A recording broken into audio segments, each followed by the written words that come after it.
up arise in the canyon. That's where I long to be with my three good companions.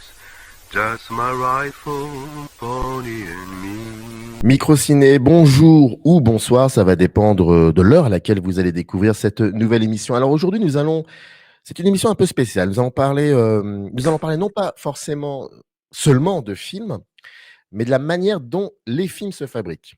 J'explique. On sait que le cinéma, c'est souvent pensé à partir de ses œuvres, c'est quelque chose de basique, les films que l'on voit, les signatures des réalisateurs, réalisatrices, les succès ou les échecs artistiques, etc. Mais derrière chaque film se cache aussi une réalité beaucoup plus complexe. Le mode de production, les rapports de pouvoir, les conditions de travail, des hiérarchies, mais aussi, et ça c'est très important, les conflits ou les violences. Et on sait que depuis plusieurs années, ces questions traversent le monde du cinéma. Elles ont été rendues visibles par des mouvements de dénonciation des violences sexistes et sexuelles dans le milieu, mais aussi par une réflexion beaucoup plus large sur les conditions de fabrication des films, c'est-à-dire la place du réalisateur ou de la réalisatrice, le rôle des techniciens, techniciennes, l'organisation du tournage ou encore l'impact écologique des productions. Et dans ce contexte, il y a certaines cinéastes, collectives, cherchent à imaginer d'autres manières de faire du cinéma. Et c'est pour cela que, dans le cas du collectif Sabotage Fabrication, qui vient de publier un document qui s'intitule Proposition de fonctionnement, ce texte propose une réflexion très concrète sur la manière dont un film pourrait être fabriqué autrement, c'est-à-dire avec des rapports de travail beaucoup plus horizontaux, une attention particulière aux violences professionnelles et sexuelles, mais aussi une réflexion sur l'écologie des tournages et sur la place de l'auteur dans le cinéma. Et c'est pour ça que, pour en parler, je reçois Bicente Volé, que vous connaissez, qui est cinéaste et qui est membre de ce collectif, qui était déjà venu sur la chaîne, je crois que j'avais noté le 21 avril 2025, pour nous parler de son film Un roman national. Et donc, Bicente, un jour, m'envoie un message où il m'explique un petit peu tout ce que je viens de dire au début de l'émission, avec le document qui s'intitule Proposition de fonctionnement. Et je le lis et on se parle et je lui dis: «Bah, écoute», il me propose de venir sur la chaîne et je lui dis: «Mais avec plaisir», et on a mis du temps comme d'habitude, tout simplement parce que c'est de ma faute. Mais en tout cas, il est bel et bien là, je suis content. Première question, avant qu'on commence à parler de tout ça, comment vas-tu? Eh ben écoute, ça va très bien. Déjà, merci pour avoir accepté d'accueillir notre collectif sur ta chaîne, parce qu'on a cœur de parler de ce qu'on fait, évidemment, en tant que collectif. Et vu qu'on est vraiment en lancement, c'est important pour nous d'aller dans un endroit où on parle de cinéma, parce que au milieu de tout ça, il est vraiment question de cinéma. Voilà, sinon moi ça va. Le lancement de mon premier long métrage s'est super bien passé, enfin je suis trop Mmh. content. Pour un projet autoproduit et autodiffusé, on a quand même réussi à l'emmener auprès de beaucoup de cinémas, de beaucoup de lieux alternatifs aussi.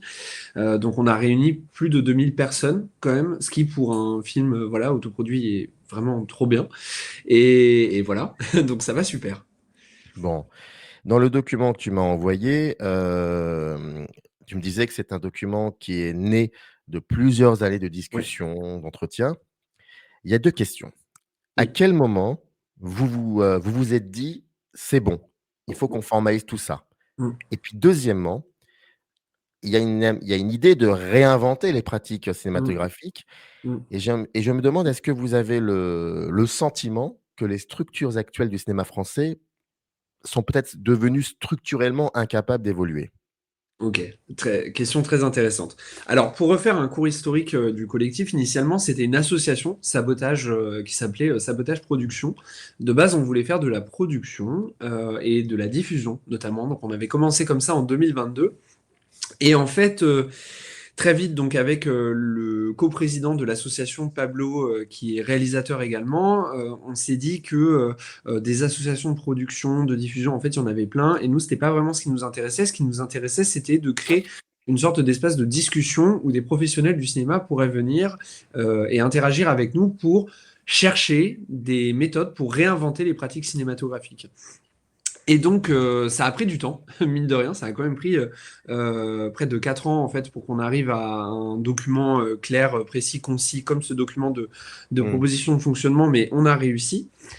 Les raisons qui nous ont poussé à faire ça, elles sont assez multiples. La première, c'est que moi, en rentrant dans le champ cinématographique, par l'autoproduction, j'ai rencontré des gens qui étaient professionnalisés dans le monde du cinéma. Moi, je ne suis pas professionnalisé, je ne suis pas technicien, je ne suis pas intermittent, je ne travaille pas dans ce milieu-là.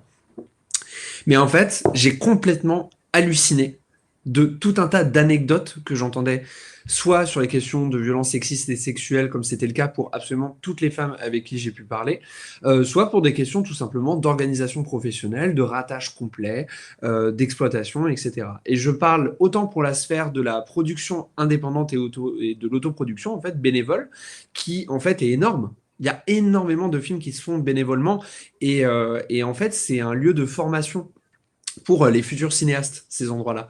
C'est-à-dire pour celles et ceux qui ne font pas de grandes écoles et qui tout de suite passent dans le milieu du cinéma, souvent il y a un passage un peu obligé sur des projets pas rémunérés, etc. Donc en fait, c'est un lieu de formation. Et nous, c'est ce lieu-là qu'on touche dans un premier temps. Dans un second temps, j'ai entendu les anecdotes du monde, on va dire, professionnalisé du cinéma, même si en fait, j'estime qu'on est tout aussi professionnalisé qu'eux, à la différence qu'il n'y a pas de salaire. J'ai entendu tout un tas d'anecdotes sur la structuration des tournages, sur une certaine hypocrisie au niveau des choses qui devraient être mises en place concernant l'écologisme. Voilà. Donc après, on s'est réunis donc avec Pablo et on a invité quelques professionnels du cinéma pour venir parler avec nous. Et donc, on a créé ce document. Ce document, on a conscience qu'en fait, il n'invente pas grand-chose. C'est-à-dire qu'en fait, dans l'histoire du cinéma, ce qu'on observe, alors moi, je ne suis pas un expert de l'histoire du cinéma, mais je l'ai quand même étudié. On voit qu'il y a des expériences en fait sur les tournages d'autogestion, d'horizontalisation de l'équipe du film, etc. Ce qu'on observe, c'est que souvent ces expériences en fait elles foirent. Pourquoi? Parce que les cinéastes souvent ont beaucoup d'ego et aussi les personnes qui sont en dessous de lui ont aussi beaucoup d'ego. Donc en fait, c'est des luttes d'intérêt et d'ego qui en fait plombent ces initiatives-là. Ou alors, c'est des initiatives qui ne sont pas du tout mises en valeur parce que ça peut corrompre une certaine vision qu'on a du cinéma. Alors nous, on n'appelle pas un abattement de la notion de réalisateur-auteur. C'est-à-dire qu'en fait, on estime, contrairement à certains autres groupes qui critiquent les pratiques cinématographiques, que la singularité du ou de la cinéaste ou des cinéastes est hyper importante pour la construction d'un projet. C'est-à-dire un projet cinématographique, c'est quand même quelqu'un qui a une idée, qui construit un scénario, parfois avec un scénariste, parfois qui reprend un scénario, mais ça part souvent d'une intention personnelle.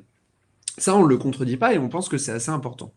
Par contre, ce qu'on estime aussi, c'est que dans la fabrication d'un film, l'horizontalisation et la hiérarchisation, en fait, très scindée, coupée, etc., ne permet pas un certain envol de la mise en scène en tant que projet collectif. En fait, nous, ce qu'on estime, et c'est une vision qui est personnelle et qui peut ne pas être partagée par d'autres cinéastes, mais nous, on la défend en tout cas, c'est que le moment de la pré-production, le moment de la production et le moment de la post-production est un moment de vampirisation mutuelle entre des personnes qui ont plein d'idées différentes. Je prends en exemple, en fait, un roman national, mon premier long métrage. Un roman national a été fait pendant qu'on avait ces discussions sur l'association. Et en fait, moi, en tant que cinéaste, j'ai vachement réfléchi à ma place. C'est-à-dire à quoi je sers, comment est-ce que je dois diriger un plateau. Et il y a des choses qui ont été mises en place sur mon tournage, par exemple les votes.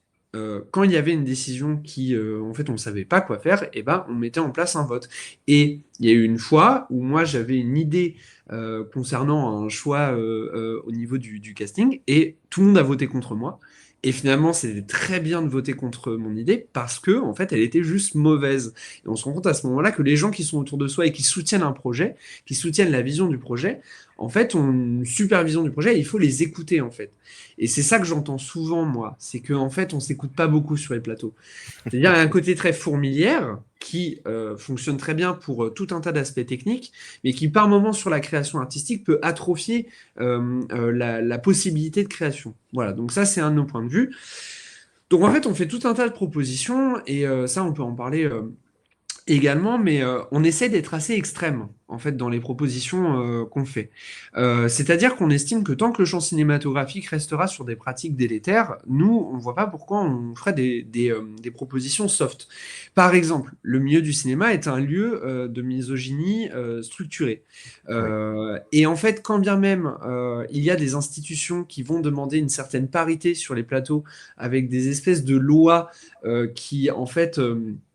comment dire, permettent de dévier la misogynie. Par exemple, si on demande la parité sur un plateau, c'est super, c'est très bien. Sauf qu'en fait, la parité, eh ben, elle peut juste être, on met plein de femmes dans la section HMC, on met plein de femmes dans des sous-sections, en assistana, etc. Et les hommes gardent les postes de pouvoir, mais il y a de la parité. Sauf qu'en fait, la responsabilisation des femmes sur des postes de pouvoir n'est pas du tout là, en fait. Donc en fait, la parité n'a aucun sens. Donc nous, par exemple, on milite sur la majorité féminine sur un plateau.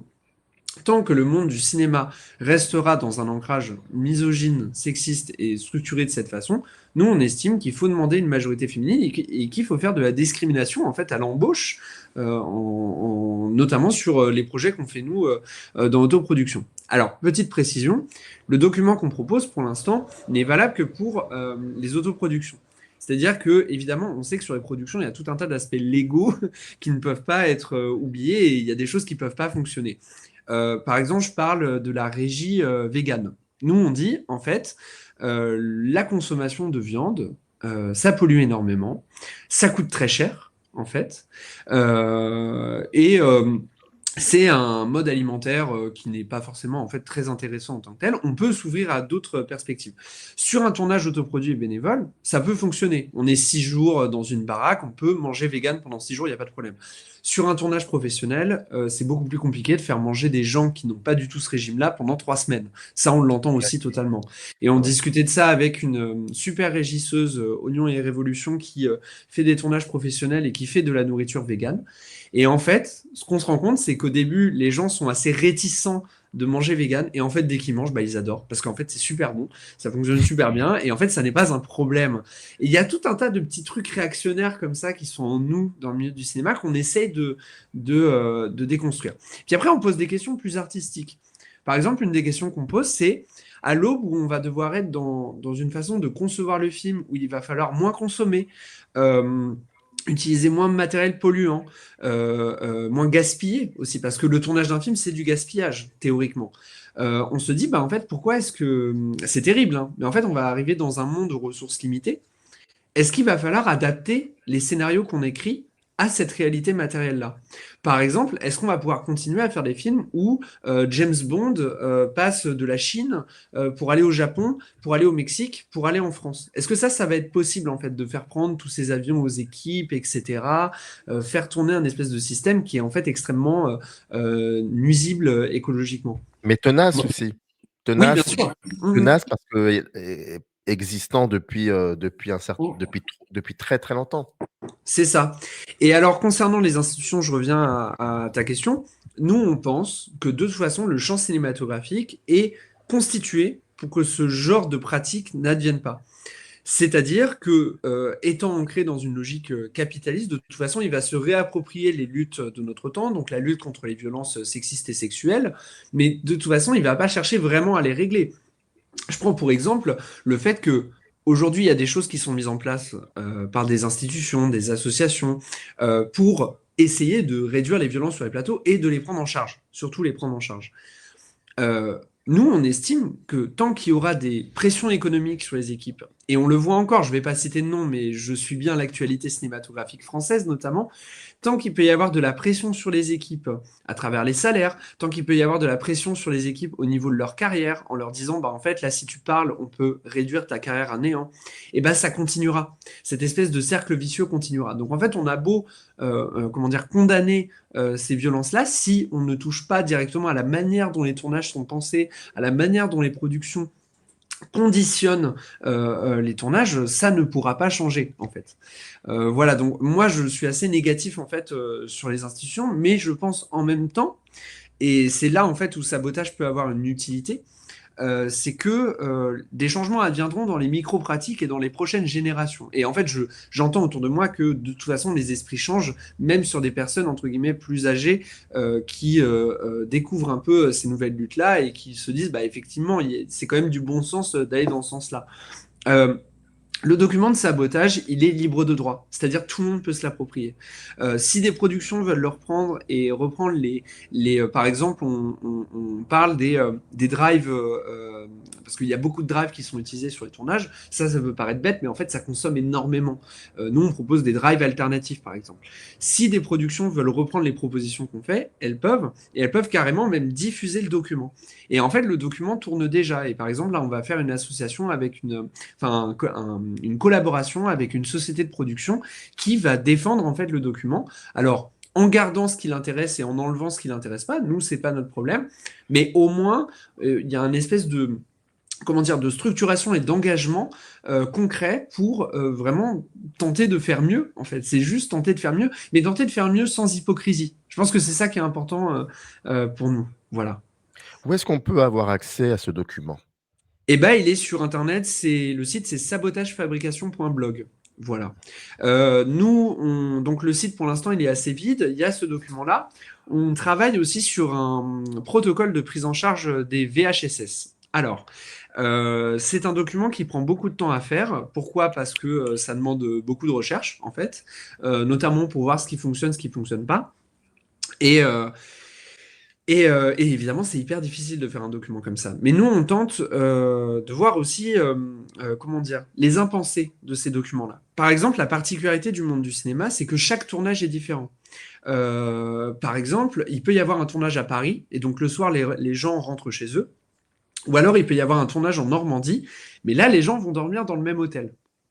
Et là, tout de suite, ça pose tout un tas d'autres questions qui se rajoutent, en fait, à une ambiance de tournage qui est déjà particulière, parce que on le sait, le tournage est un lieu de sociabilisation pour les gens. C'est-à-dire qu'on est dans un univers professionnel, mais on fait un métier génial. C'est aussi ça qui est super avec le cinéma, c'est qu'on crée un film. Enfin, c'est génial. Le souci, c'est que du coup, il peut y avoir des relations amicales qui se lancent sur les plateaux, mais ça crée des zones grises, en fait. Des zones grises que les hommes, souvent, dépassent et franchissent, en fait, des lignes rouges et violentes, en fait, à cause notamment de ces lignes grises.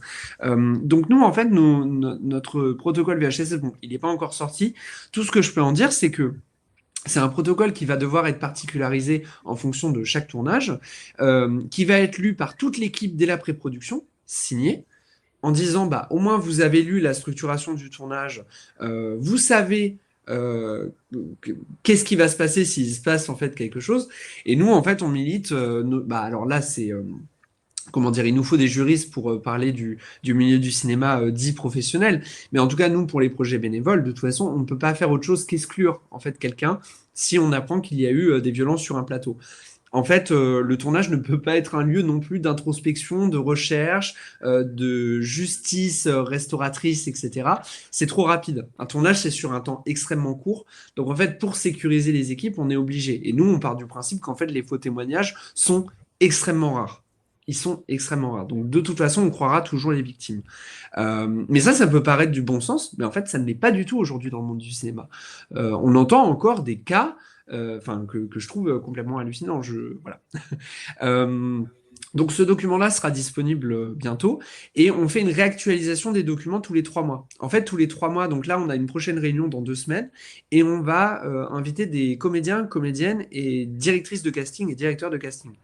Et en fait, on va discuter avec eux sur voilà, le casting, comment ça fonctionne, la relation des comédiens et comédiennes avec les réalisateurs et poser tout un tas de questions. Et moi, j'ai pu discuter avec des comédiens, par exemple, je donne un exemple, mais qui me disent en fait, la self-tape, donc cet exercice que l'on demande aux comédiens qui passent des castings pour jouer une scène, en gros, très rapidement, pour qu'on voit de quoi ils sont capables en termes de jeu, la self-tape est un exercice d'exploitation, parce qu'en fait, c'est du travail déguisé, ça prend beaucoup de temps de faire une self-tape, souvent sans perspective de réussite, et ensuite, c'est assez humiliant, en fait. Et ça, c'est un truc que j'ai pas mal entendu. Alors, tous les comédiens pensent pas pareil, il y a un côté un peu humiliant de se mettre en scène, un côté, en fait, on doit des choses à un directeur ou une directrice de casting.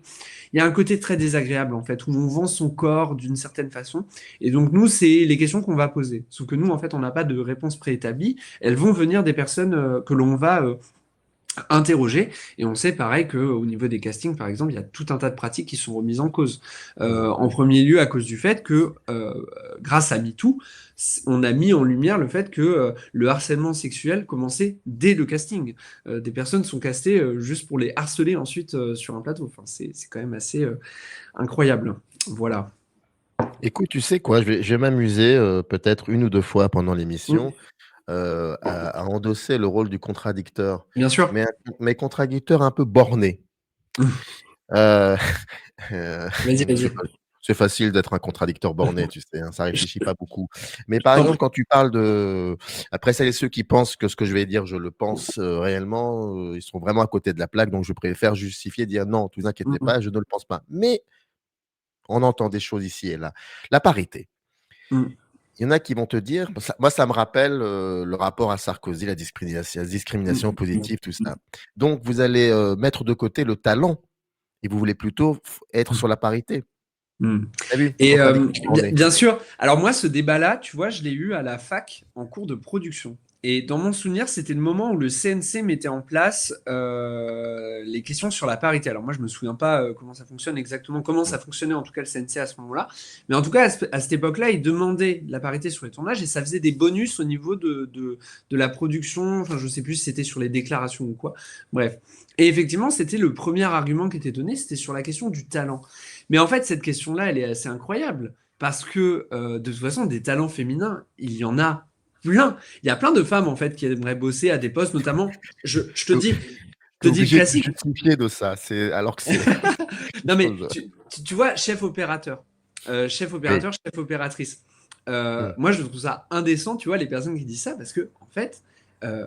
Il y en a plein des femmes qui aimeraient bosser. Et en fait, c'est campé par des mecs qui sont là depuis des années qui sont embauchés avant même que le projet soit créé. Donc de toute façon, la discrimination invisible, elle est là. Nous, ce qu'on dit, c'est qu'en fait, il faut faire une vraie discrimination à l'embauche en favorisant les femmes, parce que dans le monde du cinéma, elles sont de toute façon reléguées au second plan. Et une des autres raisons à ça, c'est qu'il y a une sorte de boys club au niveau des réalisateurs en France. Et là, pareil, je ne vais pas citer de nom. Et je veux dire, c'est des réalisateurs, je peux apprécier leurs films, c'est pas la question. Mais ce que j'observe aussi, c'est qu'au générique, il y a énormément de noms masculins, toujours sur les mêmes postes. Alors qu'il y a des écoles publiques qui forment des femmes qui sont tout à fait compétentes, mais qui finissent en assistanat, par exemple. Bon, là, je parle que du côté photographie, mais en fait, ça peut correspondre sur tous les pôles du cinéma. Alors moi, j'ai l'impression qu'il y a un changement pour un peu contrebalancer. J'ai l'impression qu'il y a un changement à ce niveau-là. J'ai l'impression que MeToo, quand même, ça a permis notamment de financer plus de films de femmes, déjà de réalisatrices femmes. C'est l'impression que j'ai pas les chiffres. Et je vois plus de femmes à des postes à responsabilité. Est-ce que ça a une incidence ou est-ce que c'est moi qui observe ça? Je ne sais pas. En tout cas, ce que je considère, c'est que c'est pas du tout suffisant. Et je le vois même dans les. En fait, ce qui est très intéressant aussi, c'est d'observer le milieu bénévole parisien. Parce que le milieu bénévole parisien, souvent, il s'inspire de ce qu'il voit en fait dans les pratiques professionnelles du monde du cinéma dit professionnel. Euh, ce qu'on voit pareil, c'est une prédominance d'hommes à des postes dits de responsabilité clés, les chefs en fait de pôle, et les femmes un peu reléguées au second plan. Voilà. Donc en fait, c'est pas du tout une question de talent, c'est une question de choix d'embauche en fait, tout simplement. Et Voilà. en parlant donc des postes à la technique, mais aussi le rapport aux comédiennes et aux comédiens, est-ce que Mm. vous avez aussi questionné, euh, comment dire, la diversité?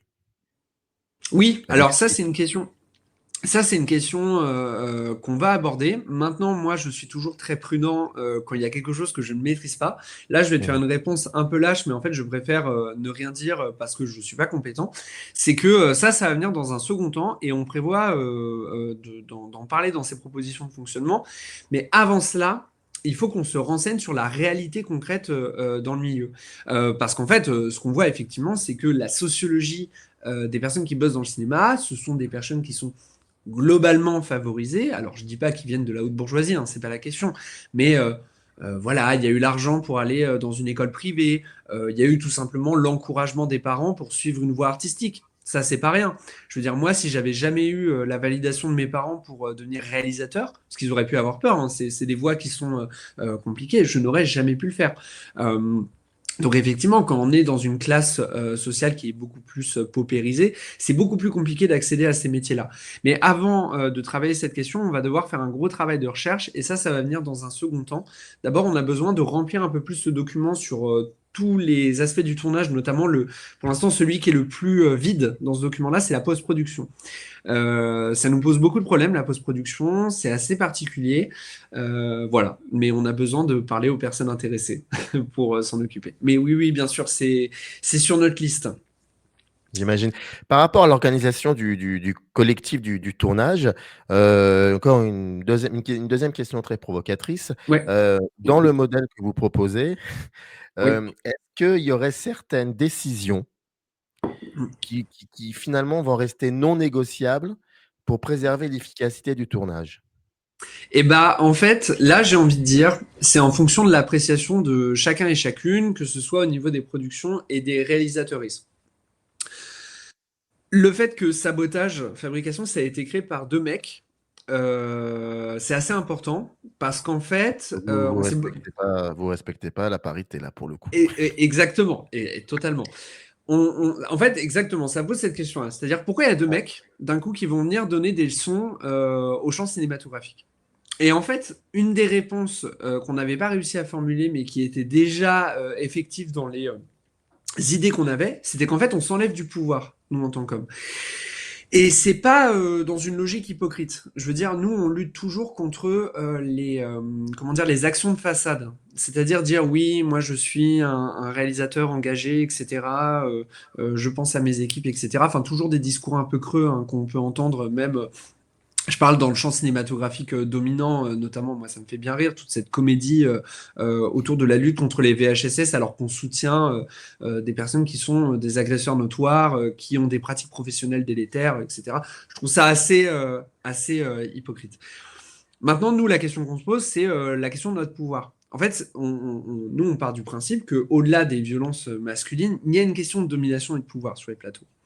Alors, à la fois, ça peut être très positif. C'est-à-dire que, par exemple, au niveau par exemple, l'équipe Lumière, elle fonctionne vachement comme une fourmilière, en fait. C'est-à-dire qu'on a un chef opérateur à la base, ou une chef opératrice qui dit, bah, en fait, voilà, moi, j'aimerais ça, etc. En dessous, on a un chef électro qui va déléguer à des électros, et en fait, ça fonctionne super bien. Et souvent, le dialogue fonctionne bien dans ces équipes parce qu'elles sont assez petites, en fait, à l'échelle du plateau. Maintenant, sur la question que tu me poses, moi je pense qu'il peut y avoir effectivement un veto du réalisateur. Moi je ne vois pas d'objection à ça. Maintenant, il faut que les décisions du réalisateur, elles soient comprises par l'équipe. C'est-à-dire que ça ne peut qu'advenir si en fait dès la pré-production, toute l'équipe est mise au courant de ce qui va se passer. Et en fait laisser la possibilité aux équipes, de manière rémunérée au maximum, de venir travailler sur la pré-production. Et en fait je pense globalement que la pré-production est le moment le plus important lors de la création d'un film. Parce que ça intervient juste avant le tournage, juste avant le montage, et c'est là en fait où déjà bah, humainement on va se rencontrer, on va commencer à organiser le tournage, etc. Mais c'est aussi là où artistiquement il y a beaucoup de choses qui peuvent se passer. Parce qu'il y a les répétitions d'un côté, donc on peut se donner des idées, etc. Et moi je vois pas d'objection à ce que par exemple le département HMC vienne aux répétitions et donne leur avis. En fait, moi, ça m'intéresse d'entendre l'avis de tout le monde. Je pense que c'est intéressant d'intégrer. Alors, évidemment, sur des tournages à 300 personnes, c'est beaucoup plus compliqué. Moi, je parle à des tournages beaucoup plus réduits, à taille humaine. Mais cet aspect collectif-là m'intéresse. Moi, ce qui m'importe, c'est juste que les réalisateurs soient honnêtes dans leur arbitrage.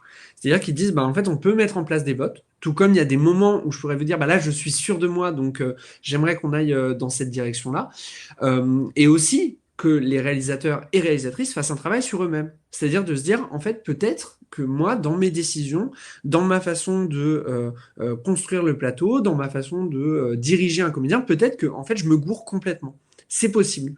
Mais pour ça, en fait, ça demande un travail très intime et psychologique. On sait que les réalisateurs peuvent être en... Alors, pour moi, c'est facile parce que ça fait pas de cette, comment dire, de cette particularité-là une qualité.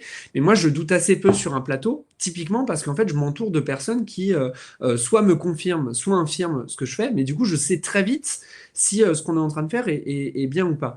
Mais je sais qu'il y a beaucoup de réalisateurs et réalisatrices qui doutent sur un plateau. Le problème aussi, c'est que moi, j'entendais j'avais parlé à une actrice qui est assez célèbre, pardon, c'est mon chat, une actrice assez célèbre qui me parlait de sa relation avec un réalisateur aussi assez célèbre que j'apprécie beaucoup. Et elle me disait, mais en fait, il passe ses journées sur le plateau à douter. C'est-à-dire, il arrive sur le plateau, il est hyper anxieux, il sait pas quoi faire, etc. Ça me fait penser au film de Xavier Beauvois qui avait été fait avec Podalides il y a quelques années, Making of, je crois, Hmm. où on voit en fait cette anxiété du réalisateur, ce qui est normal parce que un projet, un film, c'est quelque chose de très important, etc. Mais je pense aussi qu'il y a un moment où on peut déléguer. On peut dire aussi, bah, en fait, j'aimerais entendre votre avis et j'accepte de mettre en place ce que vous proposez, de sorte à ce que moi, ça me mette en retrait. Et on verra au montage, en fait. Et moi, ce que je me suis rendu compte dans mon expérience personnelle, mais j'invite les créateurs et créatrices à faire de même, c'est que les décisions que je n'ai pas prises moi-même, en fait, c'était des super décisions. Et c'était des décisions qui allaient complètement à contre-courant du système de pensée que je m'étais créé, mais qui en fait étaient hyper pertinentes. Et il y a aussi un truc de, bah, si on se gourre, bah, c'est pas si grave aussi. C'est-à-dire, il y a aussi une gravité sur les plateaux de tournage qui, moi, je trouve, handicape la pensée. C'est-à-dire, par exemple, un roman national, il y avait une question qui était hyper importante, c'était la question de comment filmer la mosquée à la fin du film. Et c'était une Oui. question symbolique, idéologique très importante. Et ça a dû être un des moments sur le plateau où collectivement, on a passé le plus de temps à réfléchir. Tout le monde a fait en sorte que ce soit le plus respectueux, le plus aussi cinématographiquement cohérent visuellement, le plus prenant aussi émotionnellement, parce qu'il fallait qu'il y ait de l'émotion aussi. Donc, tout ça fait qu'on était dans un même objectif, et puis à un moment, on a dit, bon, c'est bon, stop, on a fait au maximum, maintenant on verra. Il y a aussi ce truc de on verra, ce relâchement qui est assez important, je trouve, dans le processus de création artistique. Pardon, j'ai un peu dévié. En tout cas, tout ça pour dire que s'enlever du pouvoir à soi, c'est aussi donner de la force à son film. En fait. Et c'est ça qui est assez important. C'est un peu ce qu'on veut dire avec sabotage. Parce que l'horizontalisation pour l'horizontalisation, ça ne sert à rien si en fait il n'y a pas une intention artistique derrière aussi. C'est ça qui est assez important. Après, est-ce que ça peut fonctionner sur tout type de film? Ça, je sais pas. Et pareil, c'est un débat qu'on lance. Nous, on propose des débats, on propose des réflexions, on essaie de secouer un peu la fourmilière, enfin de taper dedans. Maintenant, c'est aux personnes de prendre en charge ces questions-là. Mais par exemple, sur des cinéastes qui font des films très intimes, est-ce qu'il faut qu'il y ait l'intervention constante de l'équipe pour dire, bon, bah, il vaudrait mieux faire ci, mieux faire ça? J'en sais rien. Voilà, en tout cas, c'est des questions qu'on pose et je pense qu'elles sont capitales. Elles sont capitales parce que tant qu'on n'aura pas réfléchi sur ces questions-là, la question des VHSS ne pourra pas être prise correctement en charge. Parce que quand on parle de pouvoir ou en bout de chaîne, on parle aussi de domination sur les autres et donc on parle de violences qui sont faites sur les plateaux. Et donc s'enlever du pouvoir à soi, c'est aussi rendre un plateau moins agressif aussi en un sens. Et moi, c'est ce que j'ai remarqué aussi sur le plateau, et c'est ce que des techniciens et techniciennes sont venus me dire à la fin du tournage du long métrage, c'est que ça leur a fait du bien d'avoir ce plateau un peu apaisé, quoi. Où en fait, on n'est pas dans un rapport constant de on se rentre dedans, c'est hyper tendu. Voilà, bon, c'était lié à plein d'autres raisons, mais c'était aussi lié au fait qu'il y avait de la parole pour tout le monde. Et ça, je pense que c'est assez important, oui. Voilà. Entre parenthèses, le film donc, que tu évoques avec Denis Podalides, c'est Oui, Making of comme tu l'as de Cédric Kahn. Voilà, oui, tout à fait. je referme la parenthèse. C'est enfin, dès le début de l'émission, tu as dit un truc qui est, je pense, est fondamental. Mm, Tu parlais de génération. Je pense que c'est ça. J'espère en tout cas que ça sera ça la solution, la réponse à tout. C'est que des générations vont arriver et elles penseront autrement et mm, où elles prendront comme base peut-être ce que vous avez essayé de faire et ce que vous tentez de faire. mm, Moi, ça me fait penser à, je fais une petite digression, mais moi, ça me fait penser à cette fameuse séquence de making-of du film Détective de Jean-Luc Godard, mm, séquence dans laquelle ça se passe dans la chambre où tu as Godard qui prend à partie Bruno Nuiten, qui était son DOP sur le film, et le Bruno Nuiten lui dit que c'est invivable, voilà, que le tournage est invivable, on comprend pas ce que tu veux, on comprend rien, tu parles à personne. Puis Godard lui répond à sa manière en lui disant mais tu crois que c'est toi qui tu sais même pas qui a inventé ce que tu es en train de la caméra que tu utilises, c'est ouais, les nazis ou je sais pas comme ça. Moi j'ai 20 ans dans les années 90, je regarde ça et je me mets tout de suite fondamentalement du côté de Godard. mm, Du côté de mm, Godard, c'est mm, Godard. Et puis c'est mm, l'auteur. mm, mm. Oui, effectivement, vous les techniciens et techniciennes, vous n'avez pas ce qu'il faut parce que c'est l'auteur. Mmh. Mais ça, c'est les générations. Aujourd'hui, Mmh. je revois cette séquence et tu sais, l'amour que j'ai pour le cinéma de Oui. Jean-Luc Godard qui m'a construit, inadmissible. Mmh. Mmh. Et ça, c'est important ça. Les générations, celle à laquelle enfin, qui nous a fait grandir, comment on se remet en Mmh. question, tout ça. Je pense que c'est l'histoire du cinéma français dans les années 50, ce que vous proposez, c'est quelque chose, qui serait même pas reçu. Je pense qu'aujourd'hui, ça l'est aussi encore un peu. Mais le rapport à la génération, je sais pas si je pense que je suis un peu confus dans ce que je dis, mais, hem, mais c'est pour ça que en fait, ça ne peut que fonctionner plus ou moins parce qu'il y a des générations qui arrivent ou qui sont Mmh. déjà là et d'autres qui vont arriver et je sais pas, et le fait est que, ce document soit, libre de droit, Mmh. donc ça aussi, ça permet de se réapproprier certaines choses. Bien sûr, mais en fait, nous, enfin moi en tout cas, je parle pas pour Pablo et les autres membres du collectif, mais en tout cas moi j'ai une vision. Là, je te parle purement politique, euh, qui est que en fait, pour changer une société, il y a effectivement des grands combats qu'il faut prendre en main, mais il y a aussi tout un tas de micro-actions du quotidien, de pratiques Mmh. quotidiennes, que ce soit dans notre vie ou que ce soit dans le monde professionnel. Et en fait, tu vois, par exemple, il y a la question de l'écologie des petits gestes, qui fait en fait énormément débat en disant bon, c'est pas parce qu'on coupe le robinet qu'on va sauver la planète, la responsabilité est aux milliardaires, au capital, etc. Je suis à la fois d'accord, et en même temps, je pense que cette mise en place de micro-pratiques en dit beaucoup sur nous et le rapport qu'on a à ces questions-là, que d'autres personnes en fait qui ne feraient pas ces micro-pratiques, mais qui se revendiqueraient en fait écologistes, anticapitalistes, etc. Et en fait, je pense que c'est pareil pour le milieu du cinéma.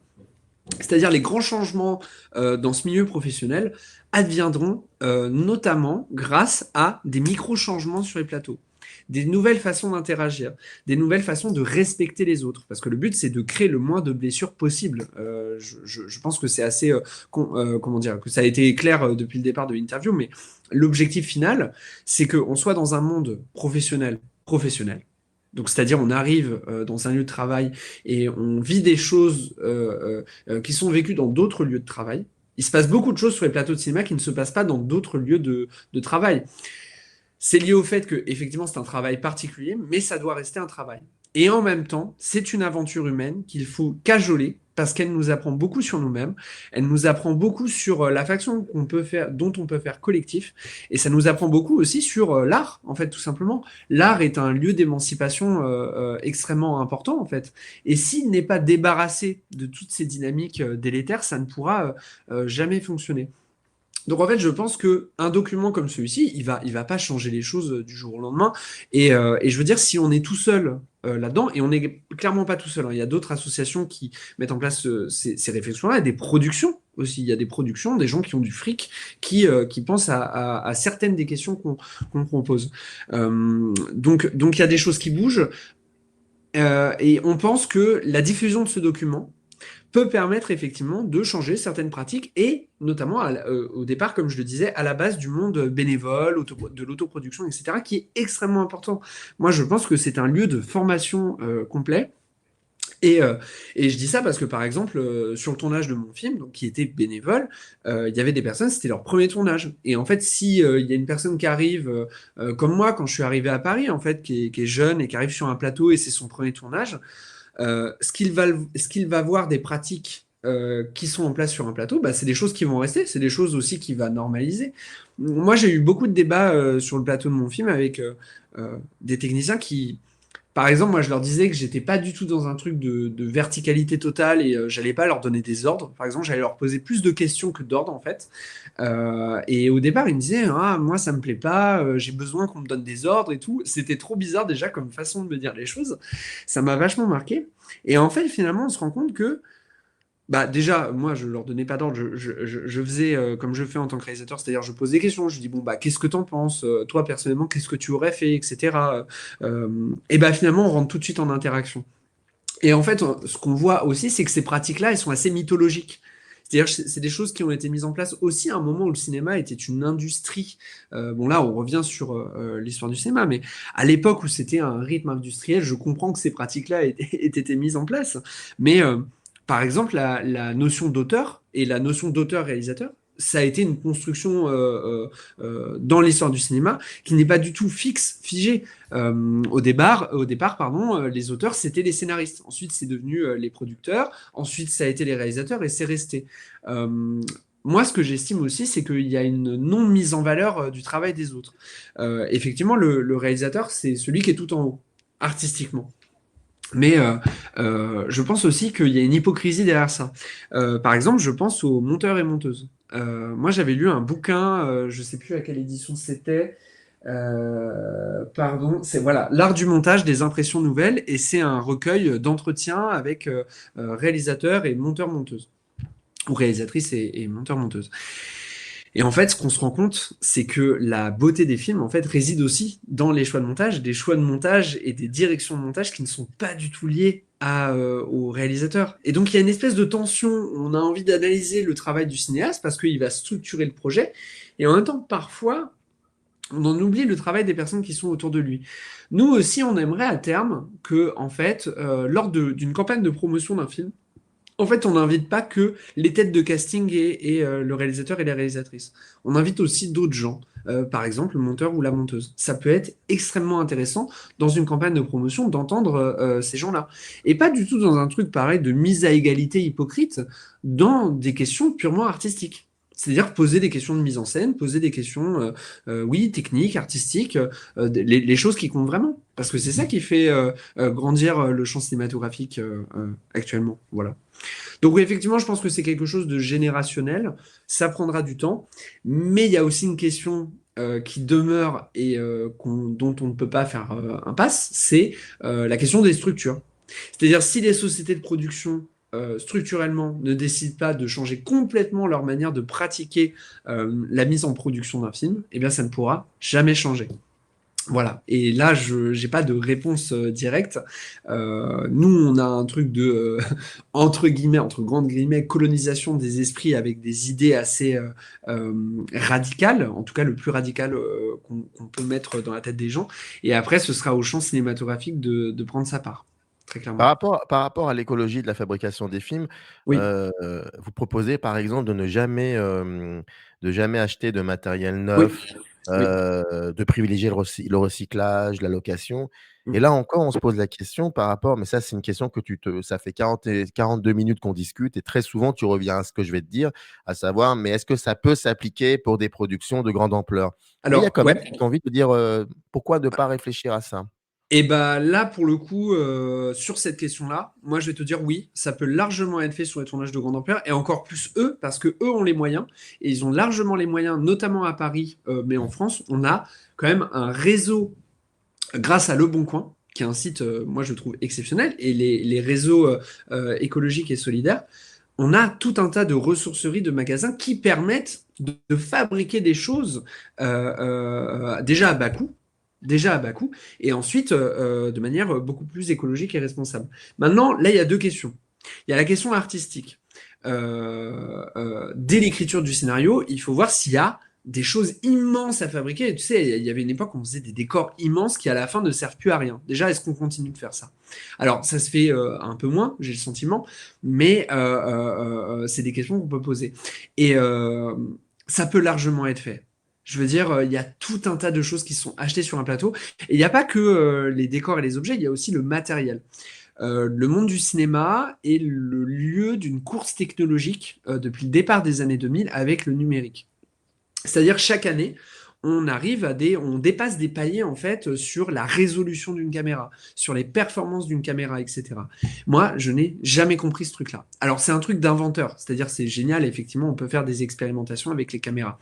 Mais le fait que tout le champ cinématographique au fur et à mesure s'adapte, en fait, c'est-à-dire rachète du nouveau matériel, rachète des nouvelles focales, en fait rachète tout un arsenal technique qui est en fait pompé sur des minerais rares aussi, hein, il ne faut pas oublier, il faut aussi revenir à des trucs très pragmatiques, je trouve ça extrêmement gênant.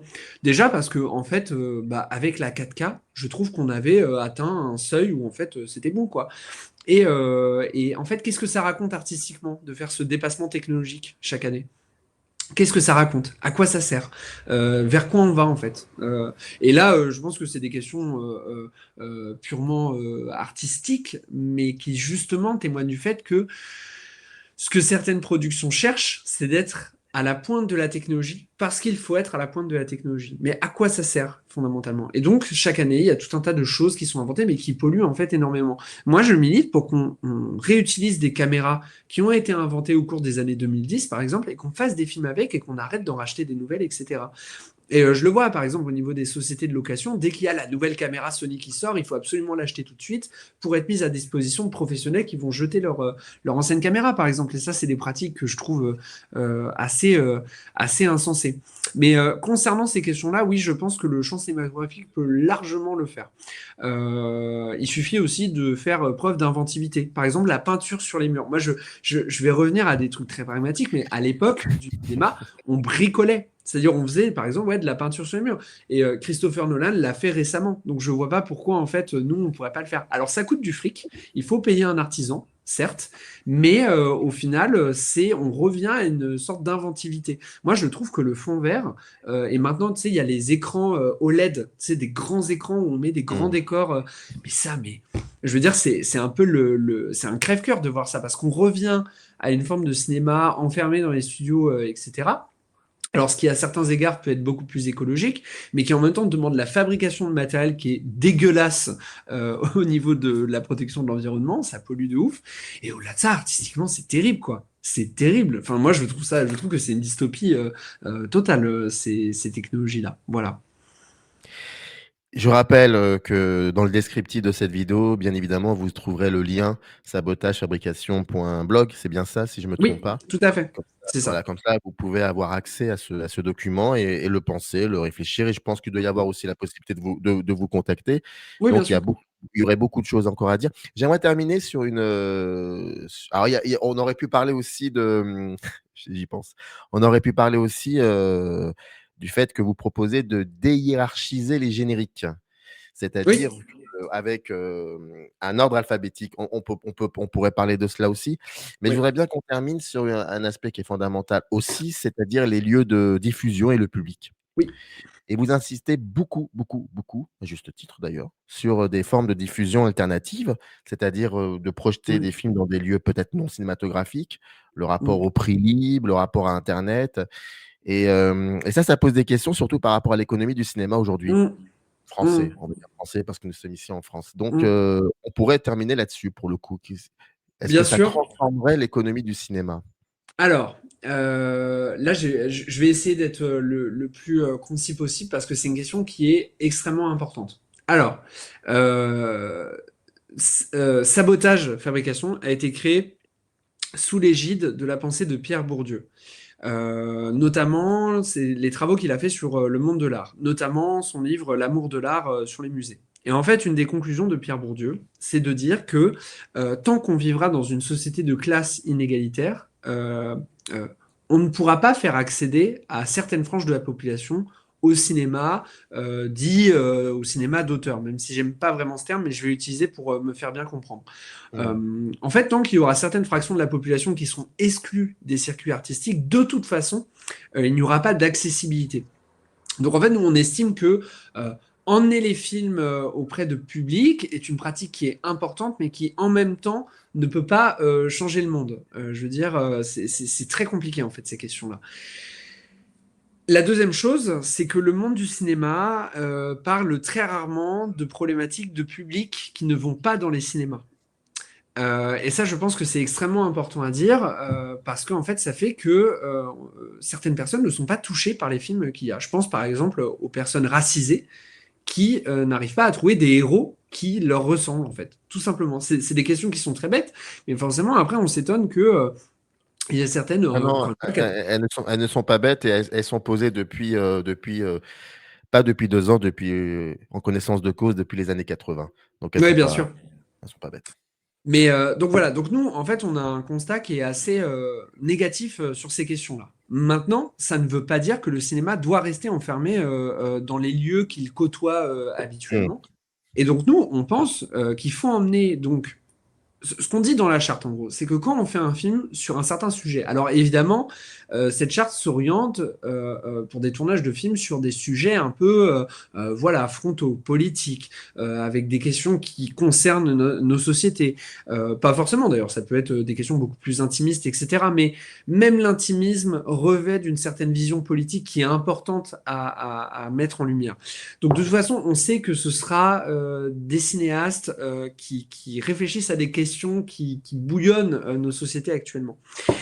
Et donc, on pense que c'est important d'emmener ces films-là vers les personnes qui sont décrites dans les films. Moi, je vais te donner un exemple.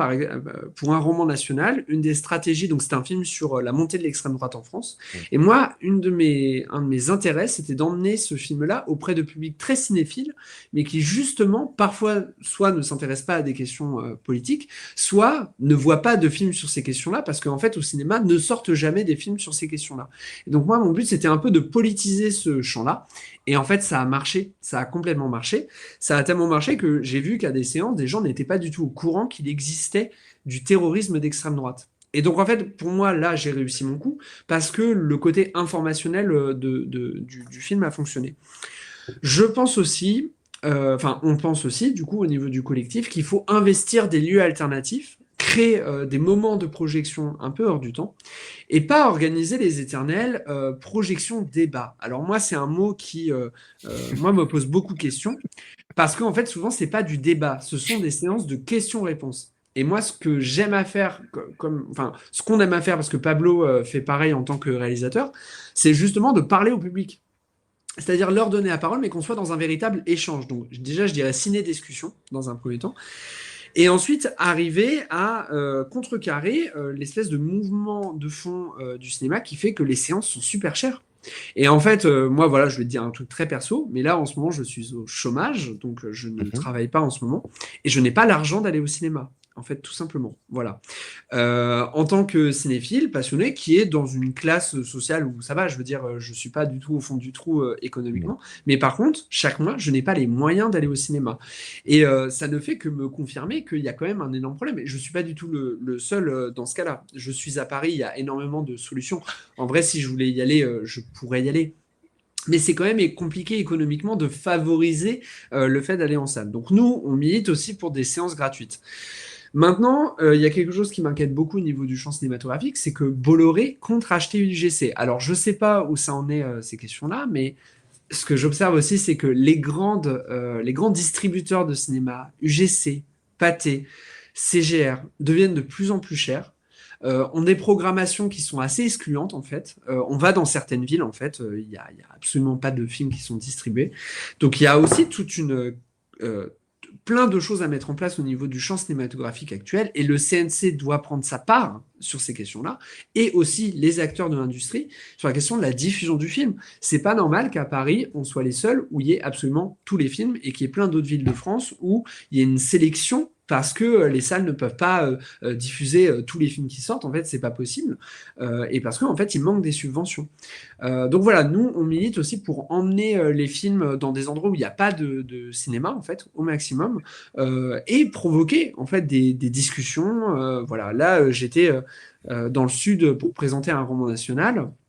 Et c'était absolument génial, et on se rend compte aussi que les gens se déplacent pour voir des films, notamment quand c'est gratuit, parce que aussi c'est beaucoup plus simple économiquement d'encaisser ce coup-là, notamment sur des films qui sont un peu alternatifs, etc. Voilà. Donc c'est assez important pour nous, mais pareil, on revient à la question de... oui, je crois que c'est l'éducation populaire, en fait, ce mot-là qui, pareil, nous gêne un peu, parce que tant qu'on sera dans une société inégalitaire, notamment où l'école ne jouera pas sa place de transmission culturelle. Moi, je pense que l'école peut vraiment jouer son rôle, mais il faut qu'il y ait une éducation cinématographique. Le cinéma est un art qui touche tout le monde. Pourquoi est-ce que on leur passe... Moi, j'ai bossé dans un collège. Les films qui passaient en classe, c'était des films, je suis désolé, à leur âge, je n'aurais pas été intéressé par ces films. Mais pourtant, il y a tout un tas de films qui peuvent être passés à des enfants et qui peuvent leur donner le goût du cinéma, en fait. Donc pareil, il y a aussi les questions, les pratiques de l'école qui doivent être mises en question. Et il y a il y a collèges au cinéma qui existent en France, ça c'est vachement bien. Mais parfois, la programmation, elle peut aussi pas trop intéresser en fait les jeunes. Moi, je les écoutais parler quand ils revenaient du cinéma, ça les avait pas trop intéressés. Aussi parce que ça leur parle pas des sujets qu'ils traversent. Moi, je pense que par exemple, passer un film sur le collège, il y en a plein des films sur l'école. Euh, bon, je prends le plus connu en France, mais Entre les murs, moi je trouve que Oui. c'est un film qui est extrêmement intéressant. Et le passer à des collégiens, déjà, je pense que ça peut les toucher. Et ensuite, ça peut les faire penser aussi sur l'institution dans laquelle ils sont pris. Bon, bref, voilà, là, Non, je non, non, dévie un non, non, peu. non, non, non, non, non, attends. Pourquoi? À la place, ça montre quoi comme film à propos? Ça montre quoi? C'est pas très français ce que je viens de dire, mais le genre de film qu'il montre, ce serait plutôt quoi alors à ce moment-là? Alors moi, tu vois, quand j'étais au collège, on était allé voir les. Alors moi, j'avais adoré, hein, mais Les yeux sans visage de Franju en troisième. Trop bien. Moi, j'avais adoré, mais parce que je m'intéressais au cinéma, tout le monde était largué quand ils avaient vu le film, parce que c'est du noir et blanc, parce que en fait, on comprend pas. Donc, alors là, je saurais pas te donner d'exemple, mais en fait, je pense qu'il y a des films qui sont extrêmement intéressants, qui font penser en fait, qui donnent matière à penser, mais qui sont quand même beaucoup plus en cohérence avec les goûts des plus jeunes. Euh, je te dis ça, pas dans le sens où les jeunes sont débiles ou quoi. Ce que je dis, c'est que on est une génération qui est aussi nourrie à TikTok, à Internet, à la rapidité, à l'ultra-divertissement, à l'ultra-consommation, etc. Et moi, quand j'ai démarré ma cinéphilie, j'ai commencé avec des films extrêmement accessibles et aussi extrêmement divertissants. Donc les films américains, en fait. Et je remarque que c'est beaucoup le cas, en fait, dans les jeunes. Bah, pareil, moi, quand j'étais dans un collège, je voyais, en fait, les jeunes cinéphiles. C'était assez émouvant à voir, en fait. Les films qu'ils découvraient étaient exactement les mêmes que moi, je visionnais quand j'avais leur âge. Donc, je vais te dire, hein, Pulp Fiction, Le Bon, la Brute et le Truand, les films de Christopher Nolan, les films de Martin Scorsese, enfin, c'est toujours les mêmes qui reviennent, quoi. Et ça, c'est vachement bien parce que ça permet, Quentin Tarantino, typiquement, ça permet d'avoir des premières expériences de visionnage et après, quand on a fait le tour, eh ben, on commence à s'orienter vers les marges. Et donc, moi, je pense que l'école devrait, au lieu de leur montrer les marges tout de suite, c'est-à-dire les yeux sans visage, typiquement, parce que c'est un peu difficile d'accès. Moi, je comprends, hein, le noir et blanc, ça peut effrayer, tu vois, les jeunes. Mais si on leur donne au départ un film qui est peut-être beaucoup plus en cohérence avec ce qu'ils regardent et après on leur dit bah tu ferais bien de regarder ça, il y a des films qui ressemblent, etc. Et ben là tout de suite ça peut intéresser. Mais pareil, moi j'avais vu les 400 coups quand j'étais en sixième ou cinquième. Même moi qui m'intéressais au cinéma, j'avais eu du mal quoi. Et en fait ça n'avait pas du tout résonné dans notre Mais est-ce que expérience. Et je c'est pas pense que aussi, oui. là, tu me lances sur un sujet, moi, qui, Mm. je suis entièrement en désaccord avec toi. Ok, C'est ça marche. génial. J'ai envie de te dire, c'est génial, c'est superbe. Ok. C'est dommage, on n'a pas le temps, mais c'est dommage. Mais tu vois, Ouais. par exemple, moi, j'aime bien cette idée de montrer un film comme Les yeux sans visage. Si je devais choisir entre Les 400 coups Ouais. et Les yeux, Franju directement. Ouais. Mais et de montrer ça à des collégiens parce que déjà d'une part il y a cette idée, je pense en tout cas si je le Mm. faisais, c'est pour dire aussi aux collégiens attention, c'est pas parce que vous êtes collégien que vous pouvez pas vous permettre ce genre de film. Bien. Alors oui, évidemment. Voilà, et ça pour moi c'est fondamental.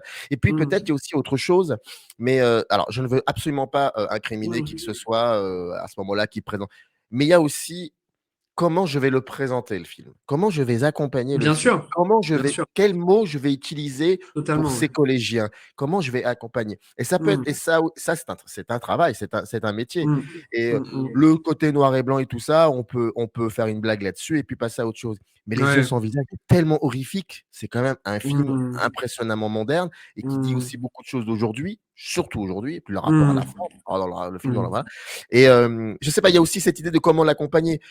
Je suis d'accord que bon, au moment, les gens vont se dire: «Allez, 2 heures noir et blanc, c'est chiant, c'est long», puis ça parle Mmh. d'une manière un peu mais si tu Mmh. accompagnes ça autrement, Alors, je suis tu vois, persuadé. je peux te donner un contre-exemple, tu vois? Je pense qu'il y a des films qui peuvent fonctionner, des films anciens et typiquement Nuit et brouillard, tu vois? Moi, je Oui, sais que Nuit et brouillard, quand c'est projeté en classe et ben les gens sont concentrés, les élèves sont concentrés. Alors aussi parce qu'en fait, ça c'est un film qui répond à une question hyper traumatique, en fait. Je pense que c'est un moi, je l'ai vu, je crois que c'était quand je venais d'apprendre, en fait, pour, la Shoah et cetera. ouais. Et donc ça marque parce que c'est aussi des images assez pures. Mais tu vois, typiquement le documentaire, je pense que ça peut être aussi une super porte d'entrée.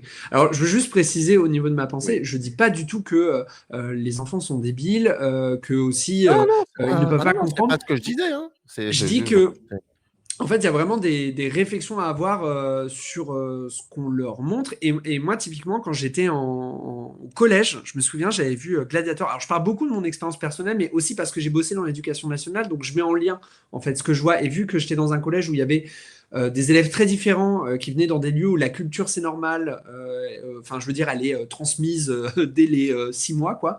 Et d'autres où, en fait, on se rend compte qu'ils vont jamais au cinéma, soit par manque de moyens, soit parce que on leur dit pas qu'ils peuvent aller au cinéma. Donc c'est pour ça que j'ai une certaine légitimité à en parler. Mais quand j'étais au collège, on avait vu Gladiator, tu vois, de Scott. Et moi, ce que j'avais trouvé très intéressant, c'est que le film était super divertissant. Donc, on accrochait tous à ce qui se passait. Mais après, la prof, après nous l'avoir passé, elle avait dit, bah, en fait, je vais déconstruire tout le film parce que ce que vous avez vu, c'est des conneries sur cette époque-là, En fait, elle nous expliquait que historiquement, il y avait énormément d'erreurs. Et ça, tu vois, ça nous avait passionné, ce travail de déconstruction. Et je pense que ça a été un moment hyper important personnellement pour moi, et je sais pour d'autres camarades qui ne sont pas du tout dans le cinéma, de réflexion sur ce qu'on voit, en fait. Mais il y avait un point d'ancrage avec un film qui nous parle parce que voilà, il répond à ce qu'on voyait à la télé et tout. Maintenant, je pense que des films en noir et blanc peuvent aussi fonctionner, mais voilà, je pense qu'il y a une vraie réflexion à faire. Mais ça, c'est peut-être pas une question qu'on gère trop avec Sabotage. On a un peu dévié, mais c'est quand même intéressant parce que ça parle aussi de notre rapport à l'art, à la Oui, légitimité de. Et tu vois, moi aujourd'hui, j'ai 25 ans, je suis dans un circuit légitime de l'art. Je veux dire, voilà, j'ai un capital culturel, etc. Mais j'ai toujours du mal à aller au musée, tu vois, par exemple. Ça me met mal à l'aise, tu vois, j'ai un malaise. Et je sais en discutant avec des élèves que parfois, le cinéma, ça peut être ça aussi. Tu vois, il y a un truc un peu, quand je leur parle des films que je vais voir, des lieux où je vais, etc., tu vois, ils sentent qu'il y a une exclusivité, il y a une espèce de chape, enfin, je veux dire, le quartier latin, il faut voir les publics qui va au quartier latin. Typiquement, tu vois, des gens comme moi à lunettes, voilà. Donc il y a un problème de ségrégation aussi dans le milieu du cinéma, tu vois. Et ça ne veut pas dire que les individus sont débiles, mais aussi qu'il y a des permissions d'accessibilité à ces yeux-là. Et c'est Bourdieu, en ce sens-là, avait vraiment raison il y a 50, 60 ans. Maintenant, il y a un vrai travail à faire sur ces questions-là. Ouais. et il y a de très bons films au quartier latin. Il faut y Et aller. il y a d'excellents films en pellicule en plus dans le quartier latin, et c'est Pellicule, un privilège exactement. qu'on a. Ouais, Mais exactement. voilà, le constat est terrible quand on va là-bas, quoi. Oh C'est oui, un non, peu mais ça, triste à voir. je pense qu'il faudrait faire une émission un peu spéciale parce que, et puis, et comme ça, je me permettrai de temps en temps d'enlever la casquette de l'animateur et de dire quelque chose aussi. Vicente, c'est toujours un plaisir de parler avec toi, de t'écouter. Je rappelle dans le descriptif, vous avez le Oui, lien qui renvoie donc à ce site en construction, c'est-à-dire quand tout je à dis en fait. construction, c'est de manière, la pensée est toujours en mouvement. Voilà. C'est ça, exactement. Ouais, c'est ça qu'il faut, voilà, sabotage fabrication.blog, et vous avez donc le document, vous le lisez, vous le contestez, vous rajoutez des choses. N'hésite pas à revenir à la maison, c'est-à-dire sur ma chaîne, s'il y a des choses à dire, de nouvelles choses. Enfin, voilà, nous, en tout cas, ça m'intéresse. Je mets 3 points de suspension et tu reviens quand tu veux avec plaisir. Merci à toi, Vicente. Merci beaucoup. Générique. Up arise in the canyon. That's where I long to be with my three good companions. Just my rifle, pony, and me.